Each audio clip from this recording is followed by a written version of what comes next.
पाकिस्तान तहरीक-ए-इंसाफ के जो भी रहनुमा या इमरान के फैमिली मेम्बर इमरान से मुलाकात के लिए जाते हैं तो उसके बाद एक अजीबो-गरीब सिचुएशन होती है। बाज़ औक़ात हम सोचते हैं कि आज प्रोग्राम में किस टॉपिक से आगाज़ करेंगे, लेकिन ये शाम सारी धींगा मुश्ती इतनी करते हैं कि वो ना चाहते हुए भी ख़बर बन जाती है और हमें आगाज़ उससे करना पड़ता है। चंद रोज़ पहले भी हम प्रोग्राम शुरू कर रहे थे तो पता चला कि उनकी बहनें जो इमरान की अलीमा ख़ान और उज़मा दोनों को बहुत तंग किया उन्होंने और फिर पकड़ के ले गए और चक्री जाके एक जगह पे छोड़ दिया। तो आज भी सूरत हाल उससे मुख्तलिफ नहीं थी। पहले तो उनको पकड़ के रखा, वो एक खाली प्लाज़ा था उसके अंदर चले गए, पुलिस वाले पीछे पीछे जाते रहे, फिर पकड़ा उनको, गाड़ियों में डाला और गाड़ियों में डाल के ले गए।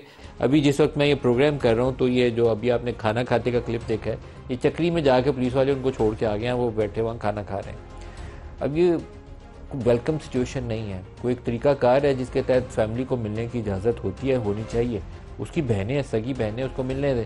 पार्टी के लोग जिनको एक लिस्ट बना के 5-7 नाम आप अप्रूव करते हैं, उसको भी जाने दें और उसको भी इमरान से मुलाकात करने दें।